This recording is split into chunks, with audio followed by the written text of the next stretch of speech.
Le ministre ivoirien de la Défense fait de la restructuration des différents services de l'armée son principal défi à relever. C'est dans cette optique qu'il a effectué une visite ce vendredi à l'hôpital militaire d'Abidjan, HMA. Visite qui lui a permis de s'imprégner des conditions de travail du personnel de ce centre de santé. Et le tableau qui a été présenté au chef du département ministériel chargé de la Défense au gouvernement ivoirien n'est pas reluisant. C'est un véritable soulagement de vous accueillir dans ces locaux de l'hôpital militaire d'Abidjan, dont la partie fonctionnelle demeure encore la partie composée de vétustes bâtiments qui sont animés par un personnel civil et militaire qui, bien que dévoué, doit se surpasser pour donner les soins vitaux à la population de militaires, de gendarmes et leurs familles, ainsi qu'à la population en général qui fréquente énormément notre site.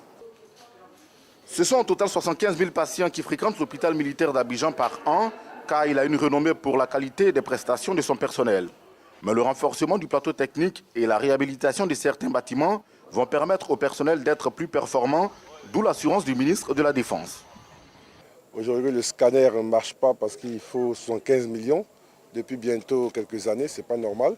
Donc, dès janvier 2018, nous avons sur les lignes d'urgence du ministère donné les moyens pour réparer le scanner. Vous voyez également que depuis près d'un an, il n'y a pas d'opération des yeux parce que le microscope ophtalmologique ne marche pas. Il coûte que 11 millions, donc nous allons donner les moyens pour cela. Ces visites nous permettent de voir des choses qui ne nous apparaissent pas aussi évidentes dans nos bureaux.